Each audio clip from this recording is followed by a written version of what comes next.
Review jurnal elektronik dengan perangkat superkonduktor dan aplikasinya di lingkungan Badan Meteorologi, Klimatologi, dan Geofisika. Autor W.S. Cole and Ram P. Gupta. Dalam jurnal Indian Journal of Radio and Space Physics volume 19 pada Oktober hingga Desember 1990, page 309 hingga 318. Medan, 27 Mei 2022.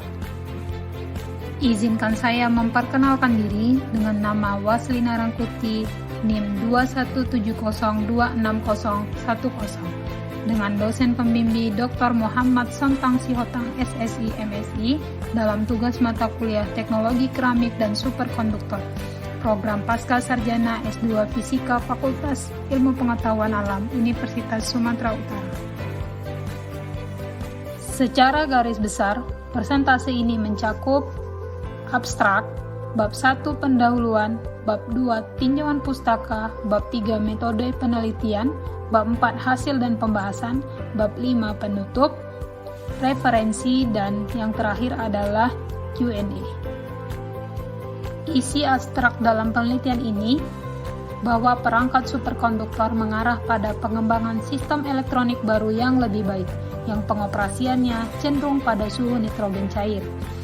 Penelitian ini dilakukan di Laboratorium India oleh W.S. Cole dan Ram P. Gupta pada tahun 1990-an.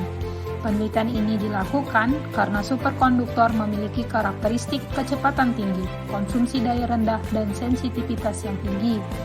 Dilakukan penelitian ini dengan mengkaji pengembangan komponen elektronik superkonduktor, khususnya superkonduktor suhu tinggi. Keyword pada abstrak ini adalah superkonduktor. Penelitian ini dilatar belakangi karena untuk melakukan pengembangan superkonduktor, karena superkonduktor sendiri memiliki karakteristik kecepatan tinggi, konsumsi daya rendah, dan sensitivitas yang tinggi. Tujuan dari penelitian ini adalah pengembangan sistem elektronik baru yang lebih baik. Batasan masalah pada penelitian ini mencakup yang pertama, pengembangan komponen elektronik superkonduktor, khususnya tentang superkonduktor suhu tinggi. Yang kedua, aplikasi mikroid dengan komponen superkonduktor sirkuit Josephson junction. Yang ketiga, pengembangan perangkat transistor 3 terminal. Selanjutnya, bab 2 tinjauan pustaka. Bahwa elektronik superkonduktor suhu rendah dikenal sebagai elektronik dingin atau elektronik kriogenik, atau disebut juga dengan krioelektronik, yang pengoperasiannya jauh di bawah suhu kamar. Kriogenik adalah ilmu yang mempelajari materi dengan temperatur yang sangat rendah. Manfaat elektronik suhu rendah yaitu yang pertama, pemborosan daya berkurang, noise yang rendah. Yang ketiga, menghambat efek degradasi, korosi, dan migrasi elektron. Yang keempat, peningkatan kecepatan sistem digital. Dan yang kelima, meningkatkan sensitivitas dan nilai presisi. Teori superkonduktor ditemukan oleh Heike Kamerlingh Onnes pada tahun 1911. Dua sifat dasar superkonduktor adalah hambatan nol DC dan yang kedua adalah efek Meissner. Superkonduktor dapat menghantarkan arus tanpa sumber tegangan. Superkonduktor temperatur tinggi atau HTSC adalah superkonduktor yang memiliki temperatur kritis di atas temperatur nitrogen cair, yaitu 77 Kelvin, sehingga sebagai pendinginnya dapat digunakan temperatur nitrogen cair. Dan superkonduktor temperatur rendah atau LTSC merupakan superkonduktor yang memiliki temperatur kritis di bawah temperatur nitrogen cair. Adapun contoh dari superkonduktor temperatur rendah adalah raksa pada 4,2 Kelvin, plumbum atau timbal pada 7,2 Kelvin, niobium nitrit pada 16 Kelvin, niobium 3 timah pada 18,1 Kelvin, niobium germanium pada 23,3 Kelvin, dan lanthanum barium tembaga oksida pada 28 Kelvin. Selanjutnya tentang teori Josephson junction. Josephson Junction adalah teknologi sirkuit mikroelektronik super cepat yang menggunakan material superkonduktor. Pada Josephson Junction terjadi fenomena supercurrent, yaitu arus yang mengalir tanpa batas panjang, tanpa tegangan apapun, di seberang perangkat yang dikenal sebagai Josephson Junction, yang terdiri dari dua superkonduktor yang dihubungkan oleh tautan yang lemah. Sambungan yang lemah dapat terdiri dari penghalang isolasi tipis dikenal sebagai superkonduktor, insulator, kemudian konduktor junction atau SIS. Sebagai pendek dari non-logam, superkonduktor atau SNS, atau penyempitan fisik yang melemahkan superkonduktivitas pada titik kontak.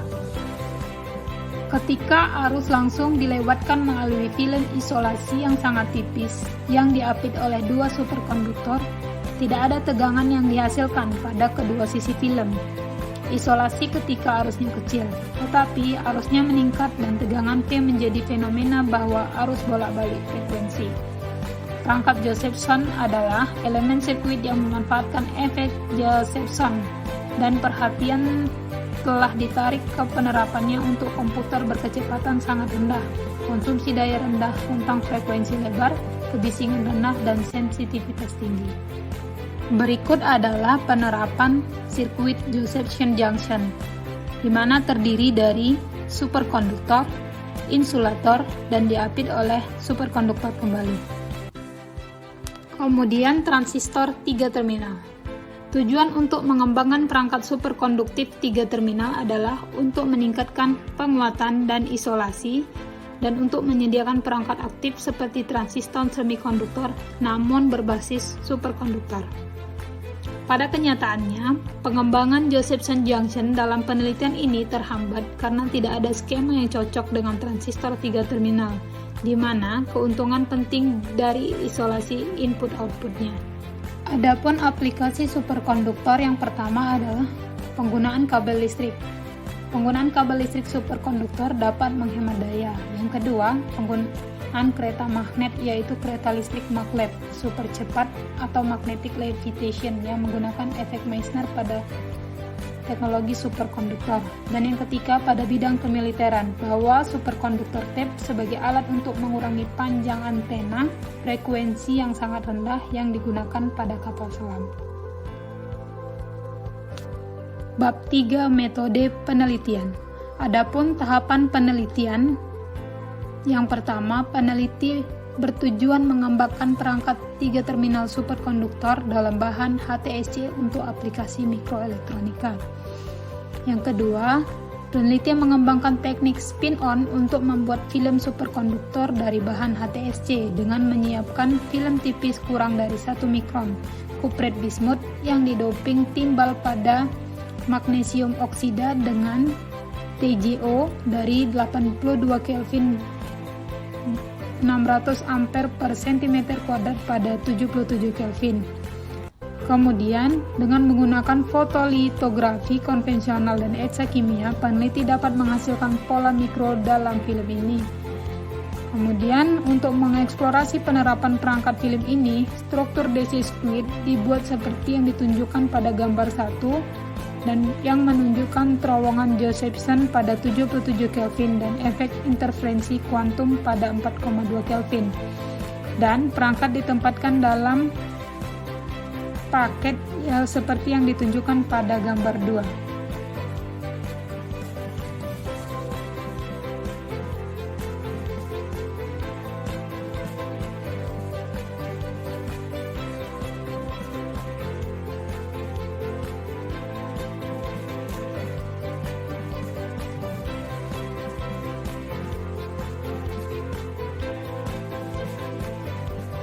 Bab 4 hasil dan pembahasan. Peneliti telah mencoba untuk membuat struktur FET gerbang aluminium dari struktur 3 yang dapat dilihat pada gambar 3 dibentuk dengan teknik pengangkatan. Meskipun dimensi perangkat besar, namun upaya awal menggambarkan proses fabrikasi yang layak. Bab 5 penutup. Kesimpulan dari penelitian ini yang pertama, tujuan utama untuk operasi suhu rendah adalah meningkatkan kecepatan kinerja dan menghemat konsumsi daya. Yang kedua, bahwa perangkat superkonduktor memiliki keunggulan yaitu kebisingan yang rendah dan nilai sensitivitas yang tinggi. Namun, untuk pemrosesan digital tidak ada pengganti untuk perangkat semikonduktornya, karena kekuatan elektronik semikonduktor terletak pada perangkat transistor 3 terminalnya yang menyediakan semua fungsi yang diperlukan seperti isolasi input-output yang sangat baik dan penguatan yang tinggi. Meskipun kelayakan transistor Josephson telah dibuktikan, namun jelas bahwa transistor superkonduktor yang berguna belum ada. Saat superkonduktor 3 terminal seperti transistor semikonduktor muncul, tampaknya sulit bagi trio elektronik berfungsi tanpa perangkat semikonduktor. Dan yang terakhir, bahwa status pengembangan elektronik semikonduktor superkonduktor hibrida saat ini akan terus berlanjut hingga terobosan itu terjadi. Saran pada penelitian ini yang pertama, bahwa perkembangan yang cukup besar diperlukan untuk mewujudkan perangkat berbasis HTSC. Yang kedua, dapat membuat perangkat tersebut dengan dimensi yang diperlukan atau mendekati dimensi mikron. Adapun aplikasi superkonduktor di lingkungan BMKG, yang pertama, dapat diaplikasikan penggunaan kabel listrik superkonduktor ke depannya untuk penghematan daya. Yang kedua, bahwa saluran transmisi superkonduktor juga dapat menyimpan sinyal tanpa banyak redaban atau distorsi. Selain itu, dapat melakukan fungsi kompleks seperti penyaringan, konvolusi, korelasi, kompresi atau ekspansi pulsa, dan transformasi Fourier, serta manipulasi spektral. Sirkuit berdasarkan film superkonduktor telah menunjukkan pemrosesan sinyal analog yang memiliki bandwidth lebar yang dapat diterapkan pada komunikasi radar atau analisis spektral, sehingga perlu penelitian lebih dalam penggunaan superkonduktor dalam radar BMKG ke depannya. Hal tersebut berkaitan dengan aplikasi superkonduktor pada radar oleh Shabir Barzaneh dan timnya dari Institut Sains dan Teknologi Australia yang berhasil menciptakan radar pertama di dunia menggunakan perangkat superkonduktor Josephson Parametric Converter untuk membuat sepasang foton gelombang mikro yang terjeda, seperti gambar yang terlampir. Kode referensi terlampir yang diangkat dalam penelitian ini dan yang diambil dari beberapa referensi lainnya. Q&A. Yang pertama, jelaskan pengertian dan karakteristik bahan superkonduktor. Diketahui karakteristik bahan superkonduktor. Yang ditanya, penjelasan secara tingkat. Jawabannya adalah bahwa bahan superkonduktor adalah suatu bahan yang bisa menghantarkan atau mengalirkan aliran listrik. Bahan ini memiliki hambatan atau tahanan yang bernilai nol pada saat suhu yang sangat rendah, sehingga daya pengantarnya menjadi sangat baik dan lebih efisien. Adapun karakteristik bahan superkonduktor yang pertama memiliki sifat diamagnetisme sempurna, yaitu medan magnet di dalam superkonduktor bernilai nol dan menimbulkan efek Meissner. Yang kedua, nilai resistivitas atau hambatannya bernilai nol jika di bawah suhu kritisnya. Yang ketiga, pada rangkaian tertutup bahwa bahan superkonduktor akan terus mengalirkan arus listrik terus-menerus dan mengitari rangkaian tanpa adanya batas waktu. Dan yang terakhir, interaksi tarik-menarik antara elektron dapat menyebabkan keadaan dasar terpisah dengan keadaan tereksitasi oleh energi gap yang membuat bandwidth semakin lebar. Q&A yang kedua, buatlah tabel perbedaan bahan superkonduktor dan konduktor. Diketahui perbedaan superkonduktor dan konduktor. Ditanya, buatlah tabel perbedaan. Jawaban, terlampir tabel perbedaan superkonduktor dan konduktor. Dari sifat bahan konduktor, nilai resistivitas konduktor rendah sedangkan nilai superkonduktor 0. Dari celah energi, masih memiliki celah energi antara pita valensi dan pita konduktor pada sifat bahan konduktor, sedangkan sifat bahan superkonduktor celah energi tidak terdapat celah energi antara pita valensi dan pita konduktor.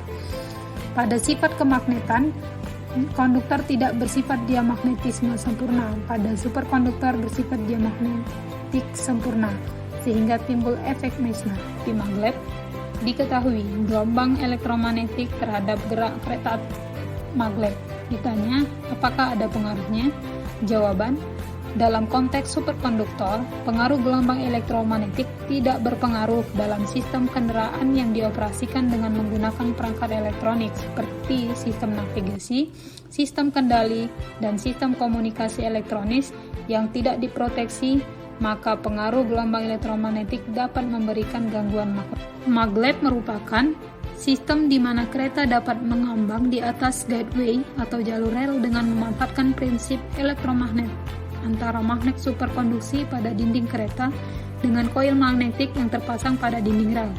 Tentu saja dalam menggerakkan dan mengangkat badan kereta diperlukan medan magnet yang kuat. Dalam hal ini mungkin dapat dilakukan oleh magnet superkonduksi. Karena menggunakan magnet yang super kuat, maka dimungkinkan dapat memberikan pengaruh. Sekian review jurnal penelitian ini, saya ucapkan terima kasih.